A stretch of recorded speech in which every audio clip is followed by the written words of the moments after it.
26 जुलाई 2016 की बात है। कर्नाटक के उडुपी जिले के पुलिस मुख्यालय के बाहर कुछ लोग प्रदर्शन कर रहे थे। हर जगह पुलिस मुख्यालय के बाहर पुलिस के विरोध में प्रदर्शन होना तो आम बात है, लेकिन लोगों का ये प्रदर्शन वहां के एसपी अन्नामलाई कुप्पुस्वामी के समर्थन और उनके ट्रांसफर के विरोध में था। हाँ, अगर ऐसा एक बार हुआ हो तो कोई बड़ी बात नहीं होती, लेकिन दोबारा 16 अक्टूबर 2018 को कर्नाटक के चिकमंगलुरु जिले के पुलिस मुख्यालय के बाहर भी सेम ऐसा ही प्रदर्शन हुआ। इस बार भी इसी एसपी के समर्थन में और इनके ट्रांसफर के विरोध में। लोगों का कहना था कि ऐसा ईमानदार अफसर मिलना मुश्किल ही नहीं बल्कि नामुमकिन भी है। तो आज हम आईपीएस जैसे ऊंचे पद से रिजाइन देकर पॉलिटिक्स में आने वाले और आजकल सुर्खियों में रहे के अन्नामलाई की पूरी लाइफ जर्नी जानेंगे। 4 जून 1984 में तमिलनाडु के कुरूर जिले में एक किसान परिवार में जन्म होता है अन्नामलाई जी का। अपने आसपास के एरिया में प्राइमरी शिक्षा लेने के बाद कोयम्बतूर के पीएसजी कॉलेज से उन्होंने बीई की डिग्री हासिल की। इसके बाद उन्होंने आईआईएम लखनऊ से एमबीए किया। वो चाहते तो बड़ी कॉर्पोरेट कंपनी में जॉब कर सकते थे, लेकिन उन्होंने सिविल सर्विस की तैयारी की और 2011 में कर्नाटक में आईपीएस के रूप में सिलेक्ट हुए। अन्नामलाई ने डेक्कन क्रॉनिकल अखबार को दिए एक इंटरव्यू में अपनी पर्सनल लाइफ के बारे में बताते हुए कहा कि उत्तर प्रदेश जाना मेरे लिए एक सदमे जैसा था। यहाँ 5-5 रुपए के लिए किसी की हत्या कर दी जाती थी। इस प्रदेश ने मुझे हमेशा के लिए बदल दिया। मैंने इतनी गरीबी पहले कभी नहीं देखी थी। उसी वक्त मैंने तय किया मैं एक ऐसा जीवन जीऊंगा जहाँ मैं लोगों के जीवन में सकारात्मक बदलाव ला सकूं। अन्नामलाई आगे कहते हैं कि सिविल सेवा मुझे ऐसे ही जिंदगी जीने का एक तरीका लगा। मैंने आईआईएम में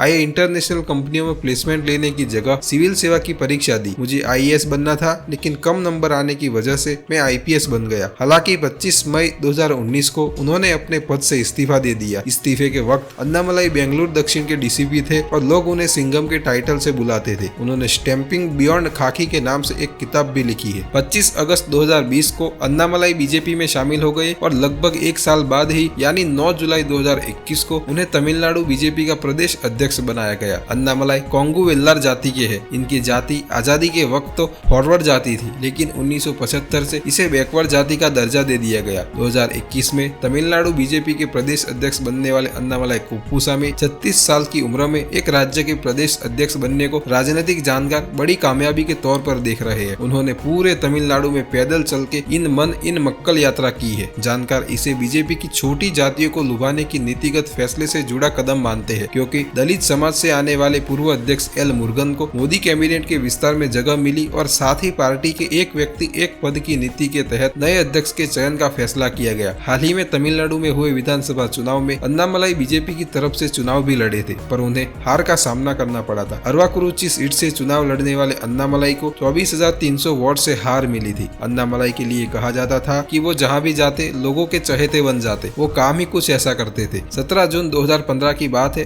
अन्नामलाई को कर्नाटक के उडुपी का एसपी बने हुए सिर्फ 6 महीने ही हुए थे। यहाँ 17 साल की बच्ची की रेप के बाद हत्या कर दी गई थी। जब उस बच्ची की मां ने अन्नामलाई से पूछा, क्या तुम मेरी बच्ची को वापस ला पाओगे? एक अखबार को दिए इंटरव्यू में अन्नामलाई ने कहा था कि इसका जवाब देना बहुत ही मुश्किल था। एक माँ की आंखों में देखकर जवाब देना जिसकी 17 साल की बेटी के साथ रेप हुआ हो और फिर हत्या कर दी गई हो। मैंने उनसे कहा, नहीं, मैं ऐसा नहीं कर सकता, लेकिन मैं यह सुनिश्चित कर सकता हूँ कि वो सबके दिलों में जिंदा रहे और सबको याद रहे। आईपीएस अन्नामलाई ने जो शब्द कहे थे उन्हें पूरा करने पर काम शुरू किया और उन्होंने बिंदुर तालुका में 10वीं कक्षा की परीक्षा में टॉप करने वाली छात्राओं के लिए पीड़िता के नाम पर अक्षत दिवाडिगा छात्रवृत्ति की शुरुआत की, जिसके तहत हर साल 10,000 रुपए की राशि दी जाती है। 27 मार्च 2015 को उडुपी पुलिस ने एक सुरक्षा ऐप भी लॉन्च किया। इस ऐप के तहत कोई भी व्यक्ति पुलिस को शिकायत दर्ज कर सकता था। साथ ही उस शिकायत पर क्या काम हो रहा है वो भी वो देख सकता था। इसके अलावा लोग अपनी शिकायत सीधे एसपी को भेज सकते थे। ये वहाँ के लोगों के लिए एक बड़ा फैसला था, जिसे आम लोगों ने खूब सराहा। इस ऐप को लॉन्च करने वाले खुद तत्कालीन एसपी अन्नामलाई ही थे। अब बताइए, ऐसे व्यक्ति को जनता क्यों प्यार नहीं करेगी? और अब भारत में इसी साल लोकसभा चुनाव होने वाले हैं। इसे लेकर सभी पार्टियों ने दांवपेच आजमाना शुरू कर दिया है। बीजेपी ने भी सत्ता में बने रहने के लिए कई राज्यों में अपनी स्ट्रेटेजी बनानी शुरू कर दी है। इस बार पार्टी का खास फोकस दक्षिण के दुर्ग को भेदने का है। दरअसल पार्टी अब तक इस दुर्ग को भेदने में नाकाम रही है। यही कारण है कि बीजेपी ने तमिलनाडु में साल 2022 में के अन्नामलाई को अपना नया प्रदेश अध्यक्ष बनाया था। हालांकि भारतीय जनता पार्टी ये बात बखूबी से जानती है कि अगर दक्षिण भारत में अपनी पकड़ मजबूत करनी है तो स्थानीय स्तर पर युवा नेताओं को मौका देना होगा। अब अगर 2024 के लोकसभा चुनाव में भारतीय जनता पार्टी तमिलनाडु में बेहतर प्रदर्शन करती है तो तमिलनाडु बीजेपी के प्रदेश अध्यक्ष के अन्नामलाई दक्षिण के सबसे बड़े रणनीतिकार साबित हो जाएंगे। इसके साथ साथ ये भी जानना जरूरी है कि